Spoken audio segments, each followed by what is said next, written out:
Well, for those of you who are interested in sitting through a little analysis here that's been done, what we're going to do is we're going to solve the Orion mystery once and for all.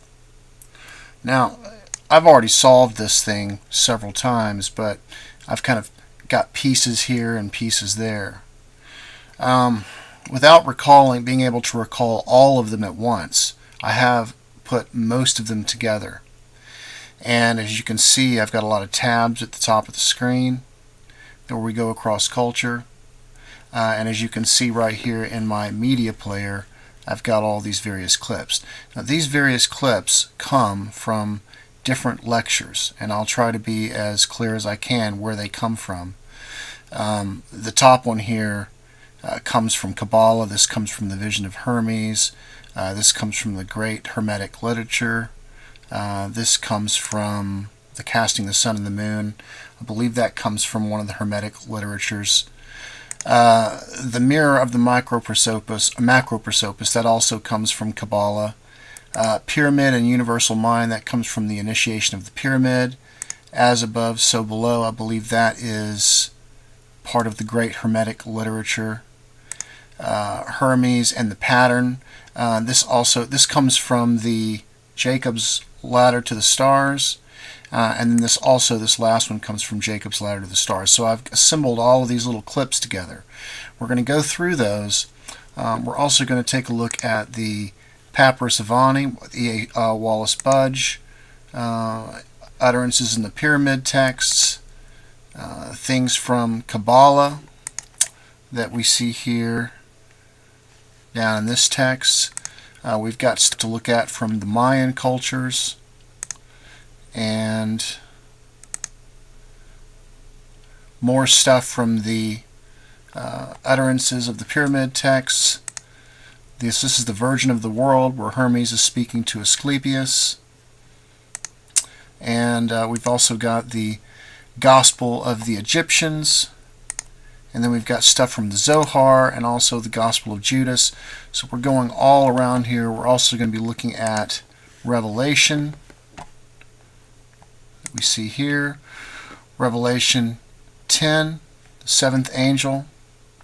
And then I've also got information that I've pulled specifically for some of the things that we're going to see at the beginning. Colossians 1:15. And then several of the verses after this. So I pulled all of this stuff together. It comes from the Zohar, it comes from the Kabbalah, it comes from the Egyptian mysteries, it comes from the Gnostic texts of the Egyptians, the Mayans. It comes from all over the place. This is the Orion mystery, and it is solved, but I must stress that it is mysterious. It is the mysteries. It can't fall into the classification of religion only. It doesn't go into the classification of science only. It kind of falls in between. And because there are things about it that science will be not able to prove, yet there are things about it that you can show to science and say, well, disprove this, and they can't do it, such as the images. Now, the image that I've shown you with the creation of Adam that I've shown you before is extremely important, and it's many things together in our understanding of what is going on here. This image that you see here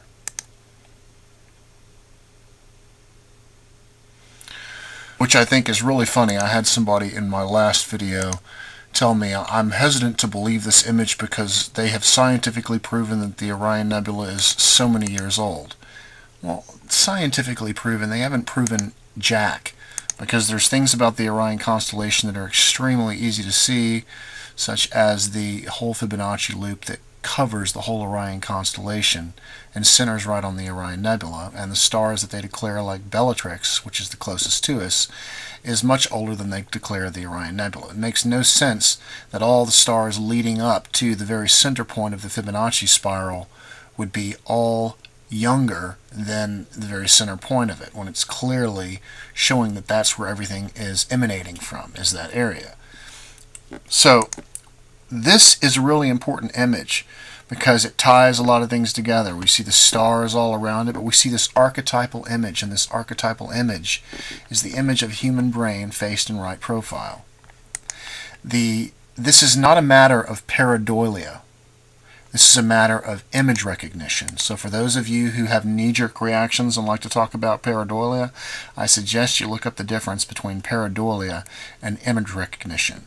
When we have things like this, where these images, although they are not exact, they are clearly repeated all the way through this image. When you can see what you're looking at right now and see that these images contain the same shadings, the same images such as her, and then if we even dig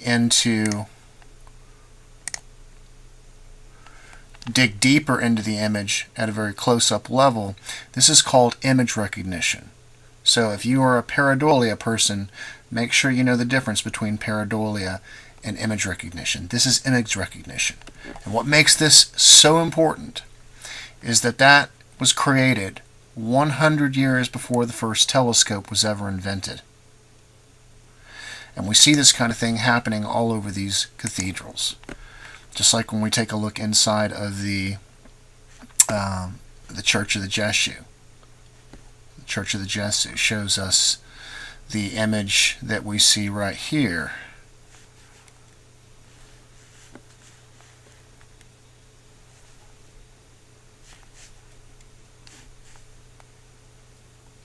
In the Church of the Jesu, showing us the whole Orion constellation. And the interesting thing about this is this image was created in 1679, yet the clouds that you see right here were not discovered until the late 1800s.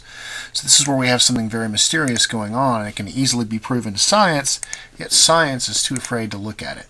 But we have the mystery solved here, and we need to understand what it all means. This whole pointing to this particular area of the Orion Nebula goes all the way back into ancient Sumeria. We always see the winged disk sitting on top of the Tree of Life. We have the three belt stars right here, and the winged disk is sitting right here next to the Orion Nebula, showing us the same thing. So what we're going to do is we're going to take a listen to some of these clips, and as we go through, I'm going to thumb through some of the tabs that we have up here, and hope you guys enjoy this. We're going to solve the mystery real quick, so here we go. Therefore, in a sense, deity becomes a symbol of earth, and earth of deity. Deity becomes a symbol of earth and earth of deity. The mysterious part about all this is the as above, so below principle that we're going to see regarding a mirror that exists in both the heavens being considered the Orion Nebula, and earth. The Macroprosophos represented the revelation of deity in the creation process. And there emerged out of the mystery of infinite being the gigantic figure, like the giant of the vision of Nebuchadnezzar, a mysterious and colossal figure with one foot upon the oceans and the other upon the land. Okay, there's a couple of things that he said there that are important. He said that what came out of the mystery of infinite being, okay, which is the Son. Christ is the visible image of the invisible God. He existed before anything was created and is supreme over all creation. He is the image of the invisible God, the firstborn of all creation. Now, he also said this. Colossal figure with one foot upon the oceans and the other upon the land. Okay, so Christ is the visible image of the invisible God, the firstborn over all creation, with one foot upon the oceans and the other upon the land. And if we take a look in Revelation 10:2, and he had a little book open, and he set his right foot upon the sea and his left foot upon the earth. And in 10:5, we see that the angel which I saw stand upon the sea and the earth lifted his hand up to heaven. And the voice which I heard from heaven spake unto me, and said, Go and take the little book which is open in the hand of the angel which standeth upon the earth and the sea. So we can see here that he's speaking of the same thing. So let's go ahead and listen to the next clip. And this is from the vision of Hermes. he beholds rising out of the deepness and darkness of things, Anthropos, the divine man. So we have the same description of something rising out of the deep and darkness. The first creation, which is the Son, which is Christ. And it's called the divine man. It's called Anthropos, which is the same as the first Adam. It's the same as Adam, which is really all of mankind, but it represents the first archetypal image that comes out of the infinite, which represents man. Anthropos seems to stand in the midst of all things. He appears to stand as an isolated and lonely creation. This is the mysterious, primordial, archetypal, universal man. This is the total man. This mysterious great man of the Zohar, who stands with his head in the heavens, one foot upon the earth and the other upon the oceans. There's another version, 1 foot upon the earth and the other upon the earth, 1 foot upon the earth and the other upon the oceans. The same person he's talking about, the first things that comes out of the infinite of creation. This is the great macrocosmic man. And this man, in the Hermetic doctrine, is the one and only begotten Son of the Father.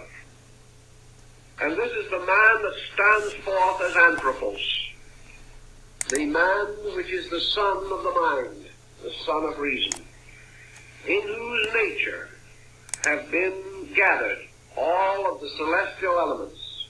For this man is the final and most perfect of the archetypal projections of the mind of the Creator.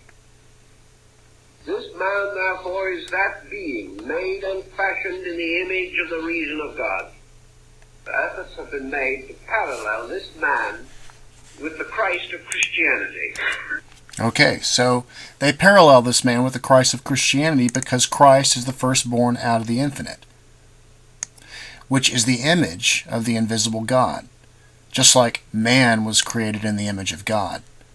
This is the Christ, which is the firstborn over all creation, which is also created in the image of God.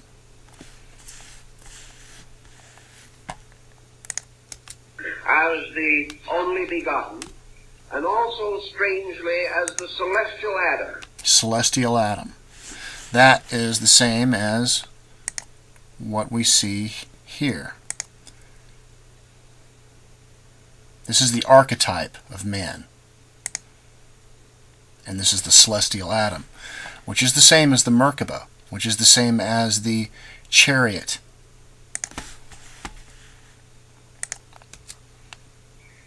For this man, fashioned by the Father, is truly the Redeemer of the world.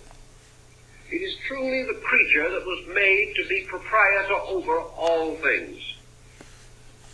It was this creature that was given the right to be a citizen in space. This great man, this mysterious, shadowy archetype, was a perfect, magnificent, heroic creature, almost in itself a god, yet a product of a god. And into this archetype, all of the essentials and essences of the divine nature were united, so that truly it was the noblest work of the Creator, and was really a kind of projection of himself.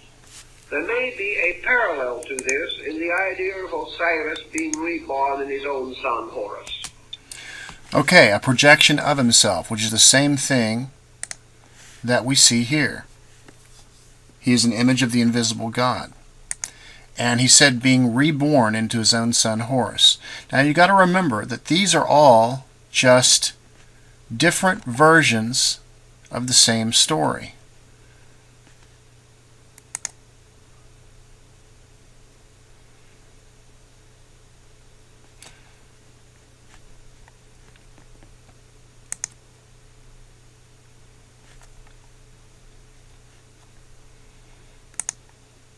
And in Colossians 1:19,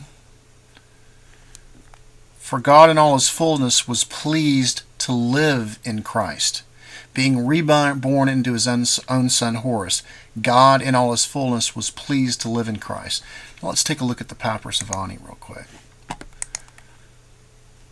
Osiris. Now Osiris would be considered the invisible god. Homage to the Osiris, Lord of eternity, King of the gods, whose names are manifold, whose forms are holy, thou being of hidden form in the temples, whose cause holy. Thou art the governor of Tatu, Busiris, which is in the center of the Nile Delta, and we'll see why that's important here pretty soon. And then we see in Utterance 442, the king becomes a star. Now, what I find interesting is that a lot of these mainstream or big-time Egyptologists, I think the reason why they haven't put this together is because I think the typical mentality is that we start thinking about what people could versus what they could not do a long time ago. Like they weren't able to see things like that, or and so they totally bypass the idea that the best place to become a star in Orion would be in a place called the Orion Nebula. But I think it has something to do with them being able to determine what people could versus what they could not do. But these people a long time ago knew things that we don't even understand now. Hermes, is just an archetype of the story that understands this type of thing. But he says, lo, he has come as Orion. Lo, Osiris has come as Orion. And he says, sky conceived you, and Orion. Dusk gave birth to you, and Orion. Who lives by the god's command, you shall live. You shall rise with Orion in the eastern sky, and you shall set with Orion in the western sky. And the Orion Nebula is a companion of Orion. It sits in the middle of the 7 lampstands, which are the 7 stars of Orion. And Osiris coming as Orion, which means the invisible god, made himself manifest into the firstborn over all creation, which is the Orion Nebula, which some might call Horus. Some might call Orion. It's kind of, you might consider them both one, because Horus, which would be the mind that surrounds Osiris, is kind of attached to the invisible. So it's kind of a mediator between the material world and what we know is as the invisible world. So when we take a look at this right here,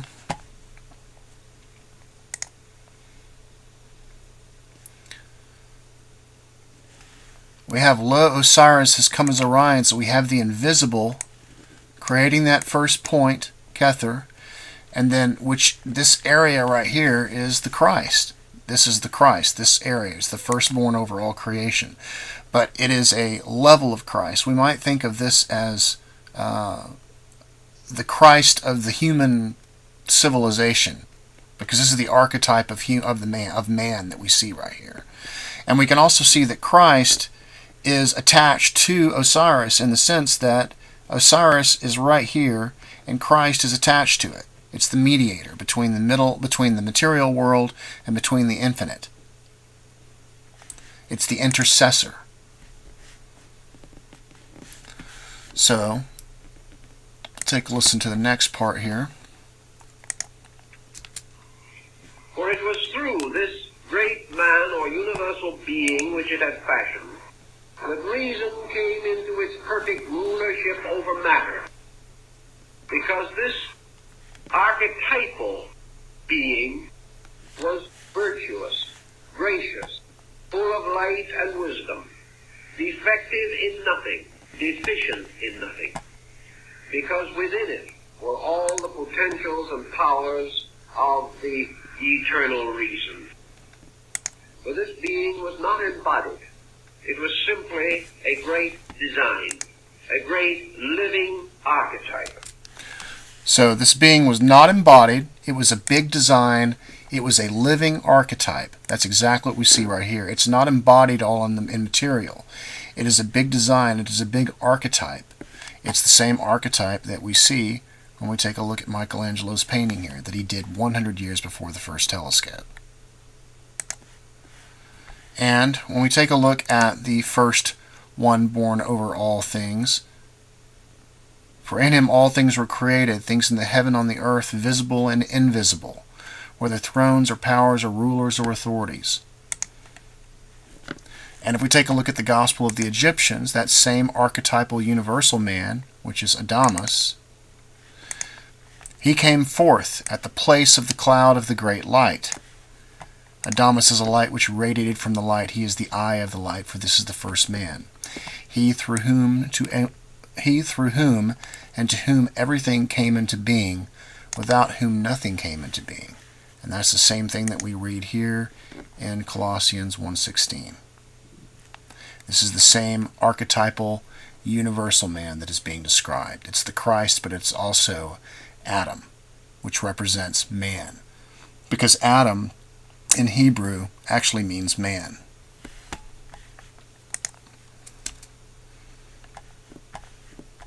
That power Hermes calls the divine mind.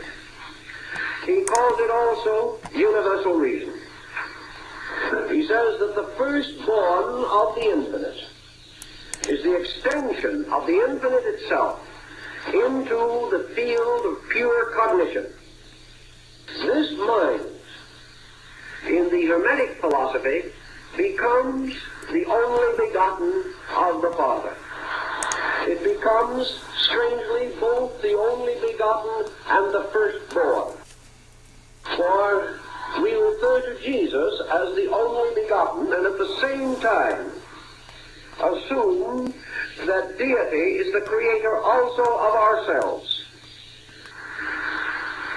The deity, by the pronunciation of a determination within its own nature, engenders within itself that aspect of itself which is mind. This mind, or this cognition, then becomes, strangely, the instrument of the divine purpose. It becomes the apex of the ascending pyramid of creation and the base of the descending pyramid of the creating power. Okay, so we need to take a look at the understanding of why do we see mind first.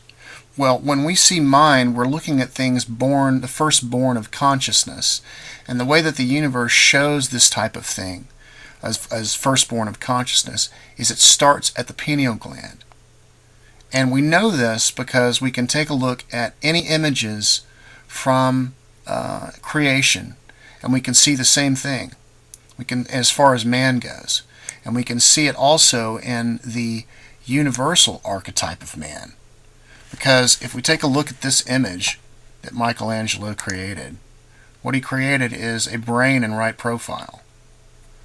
But if we take a look at the whole Orion constellation, it gives us a clue into understanding the center of the vortex of man, which is the pineal gland.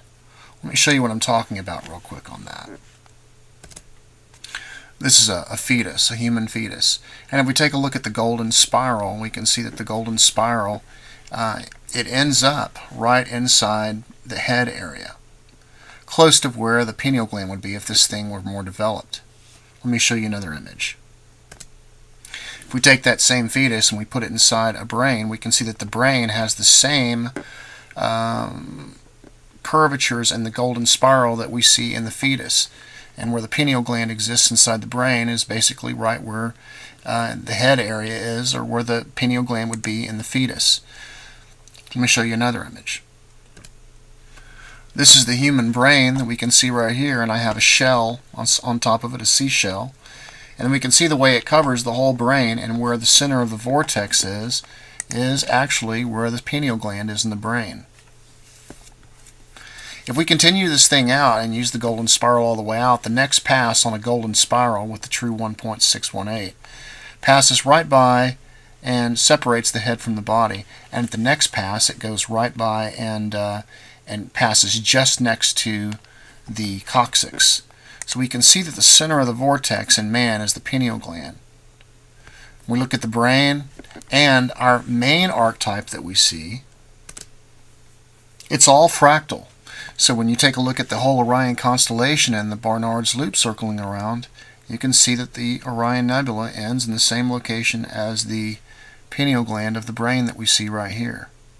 So if we take a look at the whole Orion constellation, it all circles in to the Orion Nebula, and we know that the Orion Nebula itself is a brain, and the very center area of that, this triangular area that you see right here, is the pineal gland of the brain.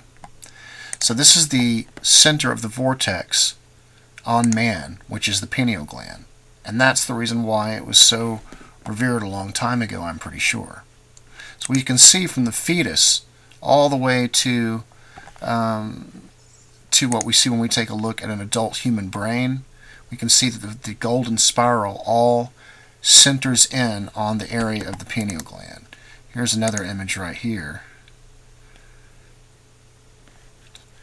showing the same kind of thing that we see right here, where the top of the brain covers or touches both areas of the pyramid, and we can see that the shell centers right in on the king's chamber inside the pyramid. And right down here we see the brain right here, the pineal gland centering in. And this is the reason why the king's chamber is slightly offset from the middle, because the way that the golden spiral works, the golden spiral is also slightly offset from the center, as you can see.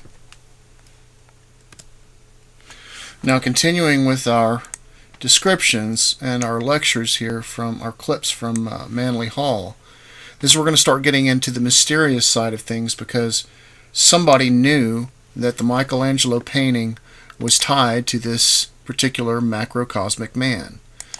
Listen to what Manly Hall has to say now. It was usually personified or impersonated as a most venerable person, a great superhuman being. A being, however, fashioned in the likeness of a man. A being like the mysterious and noble figure casting from his hands the sun and moon, as represented on the ceiling of the Sistine Chapel in Rome. Okay, now that's extremely significant, because that directly ties this particular character that you see right here to what he just said, casting from his hands the sun and moon. Alright, let's back it up just a little bit and listen to it again. A being like the mysterious and noble figure casting from his hands the sun and moon, as represented on the ceiling of the Sistine Chapel in Rome. And he's obviously referring to this person here, and that is the same as this person that we see right here, that he's describing as this macrocosmic man. And this ties us into the mysteries, because Michelangelo painted this 100 years before the first telescope, yet we can see that all of the confirmations and even the descriptions, even according to Manly Hall, are all there. Now remember that this image that you see of the brain in right profile is not just derived out of nothing. It's derived because we have this image right here from Michelangelo, and we know that he painted this in right profile, because Michelangelo was a Kabbalist. We know this from Secrets of the Sistine Chapel, from Rabbi Benjamin Bleck, and the detail that they did inside of the analysis of the Sistine Chapel. We know that what he painted here was he painted the Merkaba. He painted the macrocosmic man, the heavenly Adam, the celestial Adam, the Christ, all of these things. These are all the same thing. And so this image right here, which refers to the mind, the archetypal image of the mind, this is actually derived from what we see in Michelangelo's painting. And this is the reason why it fits on there so easily. And this is the reason why we see that this yellow triangular area right here is the same as this dark area right here, which is exactly where the pineal gland sits, inside the human brain. Around whose body the stars and planets moved, and whose face was always in profile, because deity was represented always with one eye. So he's describing in Kabbalah the macroprosopis, which is the same thing. This mysterious macroprosopis was the clothed God, clothed in creation. God as creation. Now that is also in confirmation with what we see here. It's no longer the invisible God. It is now God moved into physical reality. As made up of a great cluster of stars, and it was surrounded by angels full of eyes, which were the stars. And its vehicle was the Merkava of Ezekiel, the chariot of righteousness. This Macroprosophos, or the long face, rises above the horizon. And this is where we get into the mirror part of all of this. This is also very mysterious, as I will show you. And this is the reason why the pyramids in Egypt were placed where they were. Why the pattern of the stars was placed where they were, because they were trying to show the mirror that exists between the heaven and the earth. Horizon of infinites, like a sun rising from darkness. And because this horizon of infinites resembles more than anything else a great ocean, it is represented as a mirror. And as the face rises above, the reflection of the face inverted appears in the ocean beneath. Okay, so let me get to a couple images here for you. This is what they were trying to show us in Egypt.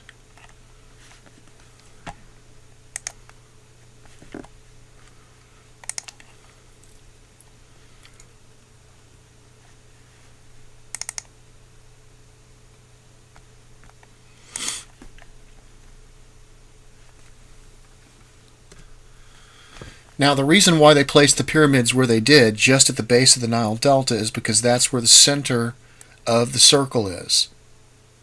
Now, the center of where the Nile Delta is, right at the base of it, that's actually the very center of all the land masses on the planet. And right here, the very center of the circle, is just at the base of the trapezium of the Orion Nebula. And that is the center of this whole cloud. Now what you'll notice here is you'll notice that the waterways between these two land masses are seen right here if you take a look at this image as well. But in addition to that, we can zoom in closer and we can see that this area right here is also copied right here as we see in Jordan.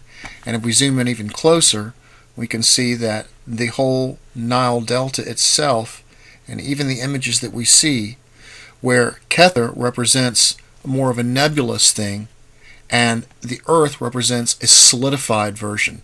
That's the difference. That's the reason why we see in Kabbalah, Malkuth is Kether in another manner. Because this represents the nebulous spirit type thing, and this represents the earthy, the objectified, the completely solidified and crystallized earth. And that's the difference that we see here.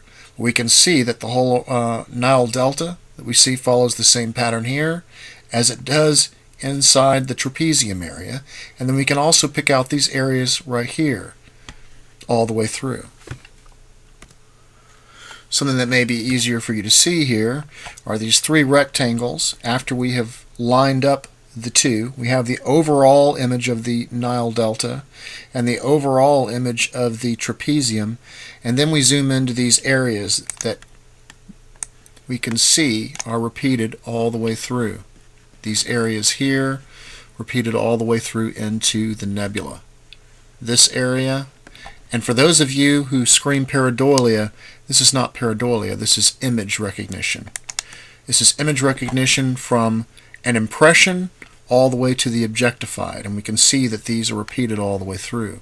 What makes this extremely mysterious is what we see right here in these particular images are grids that are created by man. In other words, they are land structures and grids that are actually created by man. It's not something like the leaf matching the tree. It's not like a natural thing. It's something that was recently done by man. Yet we can see that these images are repeated all the way through into the nebula, something 1,300 light years away, which means that this would have had to have been done before this, according to what we know as far as science goes today. So somehow this knew that this was going to be done. Very, very mysterious, but yet the mirror still exists. And therefore we have the two great faces, one looking down, one looking up from the shadows below. Why, for instance, would it be called the tomb of Hermes? What and who was Hermes? Hermes was the Greek form of the deity Mercury. And the Egyptian form of Mercury and Hermes was Thoth, the god of the writing tablet. Hermes was a symbol of the universal mind, because it was said of him in his own day, whenever that was, because he is probably also a symbol invented by the Alexandrian esotericists. He is not known prior to the rise of Alexandria. What was that he was the author of 10,000 books. And some of the old stories tell us that he was the author of every book that was ever written in the world. Well, the implication is pretty obvious. Namely, that he has to represent the power of mind, which is the author of all things. Therefore, Hermes is universal mind. He is the universal mind that may have been symbolically buried in the Great Pyramid, which is supposed to have been his tomb. So the Great Pyramid was supposedly Hermes' tomb. Okay, so keep that in your head. Not a burial, but the universal mind itself, which in turn might point out the idea of a universal symbolism, that the secret of the mind was built into the structure of the pyramid. And therefore, the investigation of the pyramid could ultimately lead to the discovery of the nature of mind. Okay, so we see here in St. Joseph's Cathedral, this artwork that was done a long time ago, that the pyramid that sits on top of the archetypal image that we see all the time is God the Father. God the Father that we see here with the pyramid behind his head, with the air shafts matching the same angles that we see in the pyramid right here. This is, here we get our geometry for this. And so the pyramid is showing us here same angles, same air shaft levels from the base of this thing that we see right here on both sides. It's showing us this mind, this that he's describing, the layout for mind, for universal mind that he's actually describing. And this is from 1877, St. Joseph Cathedral. This was actually shortly after, I believe, they discovered the air shafts as well.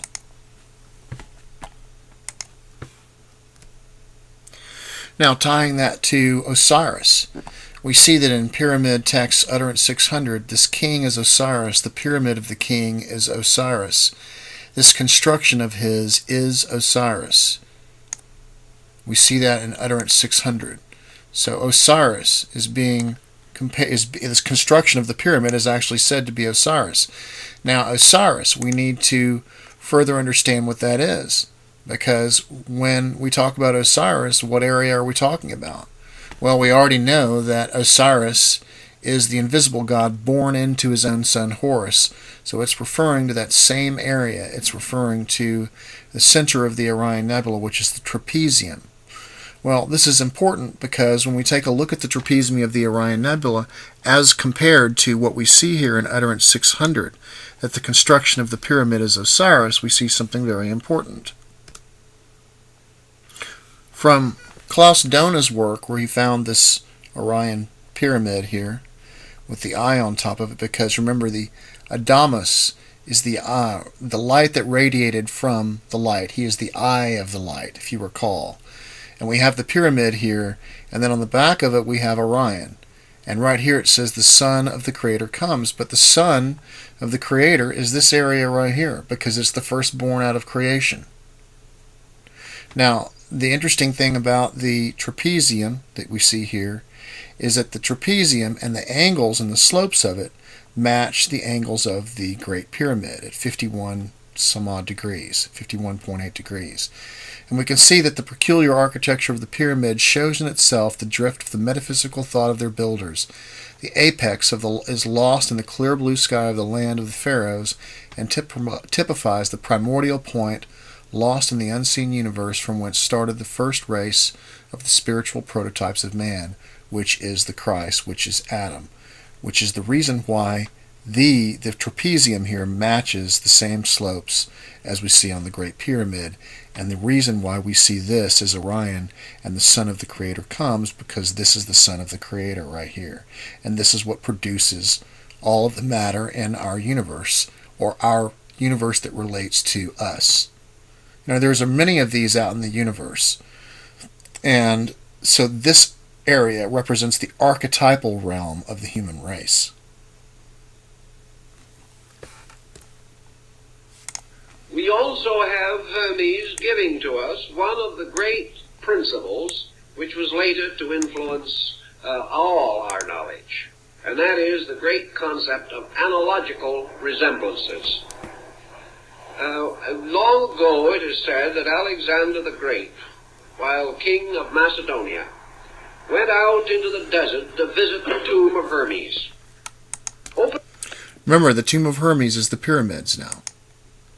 Opening this tomb, he gazed down upon the great sage of the past, whose body and bones had moved to ashes. But he saw among the ashes the great emerald tablet, known as the Emerald Table of Hermes. Emerald tablet, not tablets, like you hear nowadays. There's only one of them. Which contained upon it the great Hermetic inscription, which opens with the rule or law or statement which has since become world famous. That which is above is like unto that which is below. That which is below is like unto that which is above. Now, there's something I forgot to show you as far as the mirror goes, but this ties us to the Mayan connection, because in Mirador Park, which is the cradle of the Mayan civilization, we see that the act of seating the stones in the triangular pattern of the hearth created an image on the face of the earth and in the sky at the same time. This is the three hearthstones of creation that we see right here, and in the middle is the Orion Nebula. Seating those three created an image in the sky and the earth at the same time. There's our mirror that we see. A triangle is formed by the three hearthstones, and in the center of it the Maya identified it as the place of origin, the seat of creation, represented by the smoke that comes out of the burning fire. And so we see that another indication in their stories that an image of the face is created, a mirror of it is created in the sky and the earth at the same time. The Nile Delta represents the triangle that is on the earth, and the Orion Nebula represents the triangle that's in the heavens. Here in the this is from Kabbalah, the secret teaching of all ages, we see that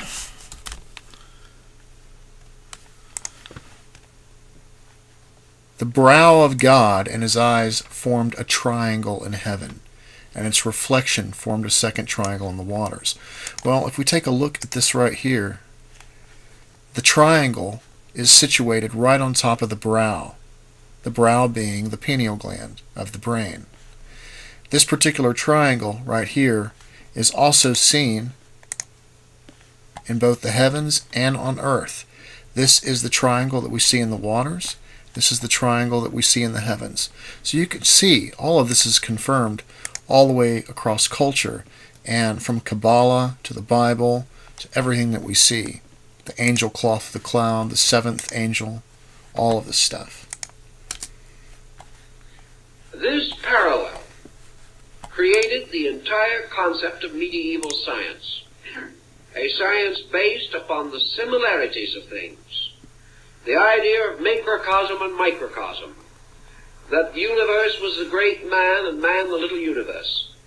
And while we have theoretically outgrown much of this thinking, as Thorndike explains it, it is still true that the law of analogy is operating in our lives every day as a force in our thinking, and is also a powerful instrument of scientific research within certain limitations.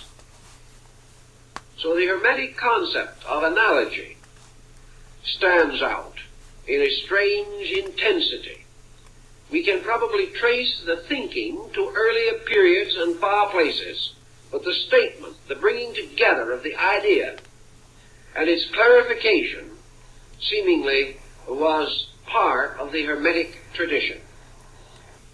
Now this latter, if we are to believe Hermes, the great Egyptian This is referring to Jacob's ladder to the stars. mystic, the thaumaturgist, of whose life nothing is known. But anyway, in his emerald tablet, Hermes declares that the above is like the below, the superior is like the inferior, the lesser is like the greater is like the lesser. All things follow one immense pattern, and if anyone can break the mystery of that pattern in any one point, any one level, he has the key to the whole mystery. And the pattern, of course, is man.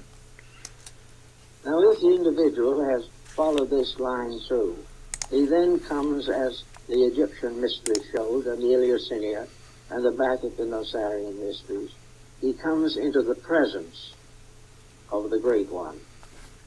In this sense, in Egypt, we follow very closely the story in the Apocalypse of John.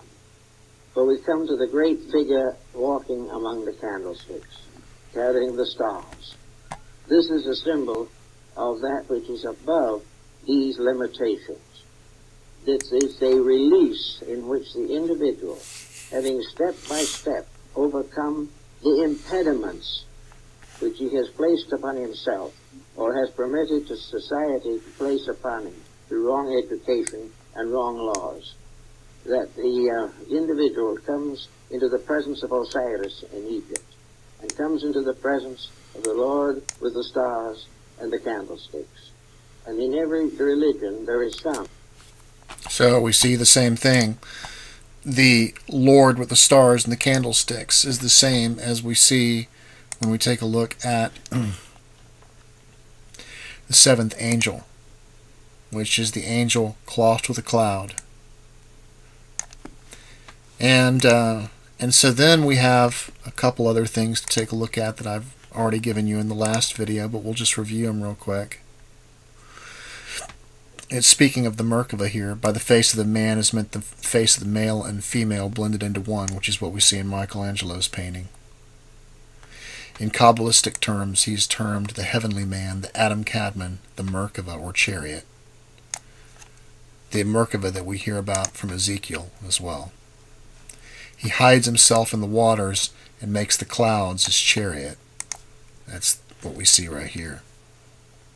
This is the angel here, clothed with a cloud, which is mind. He made the stars also. And if we take a look at Job 9:9, we can see that he made the stars, the Bear, Orion, the Pleiades, and the constellations of the southern sky. It doesn't say all of the sky, it says the southern sky. It's referring to a specific location, and that would be the Orion Nebula.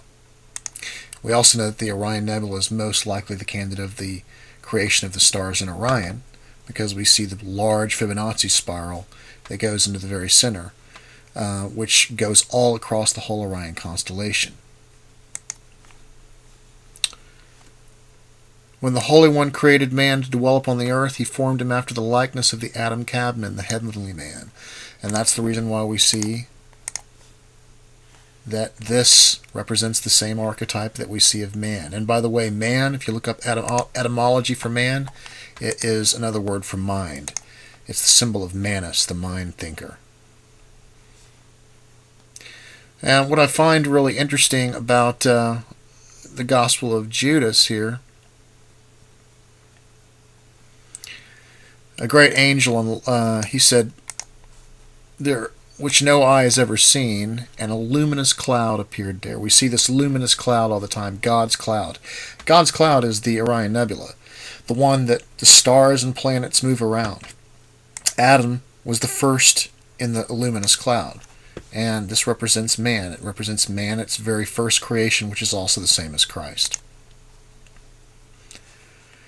And at the very last here, we see here what Jesus said to Judas, he said, "Look, you've been told everything. Lift up your eyes and look at the cloud and the light within it and the stars surrounding it." It's a perfect description of the Orion Nebula. The light within it and the stars surrounding it. The star that leads the way is your star. Judas lifted up his eyes, saw the luminous cloud, and he entered it. Now, there are so many more examples that we can find in the Bible, we can find in the mysteries of Egypt, that we can find in Kabbalah, that we can find in so many other areas. But we have some things here that could be, or should be, submitted to science for them to take a look at, as far as the obvious mirror that is going on. I think that with that kind of information, that they could understand the universe a lot better, since we can understand the macrocosm versus the microcosm. There are also even papers with them showing that they believe that the universe is acting like a giant brain. So we have this macrocosm versus microcosm version of this going on. But this is the Orion mystery, and this is the Orion mystery solved, and there are so many points of confirmation from across culture, mentioning the cloud, mentioning Orion, mentioning the heavenly and celestial Adam, the firstborn out of the infinite, Christ, and all this other stuff. What it would really serve to do best for humanity is to show that everybody that all of these different cultures, all of these different teachings are talking about the same thing. And it's not a matter of worship. It's not a matter of religion. It's a matter of understanding reality. And it would sure serve humanity well if everybody would take a look at all of this, do comparative analysis, and see that all of these cultures are talking about the exact same thing, and in all of these points, everything has been confirmed. So you guys take care. I'll talk to you soon.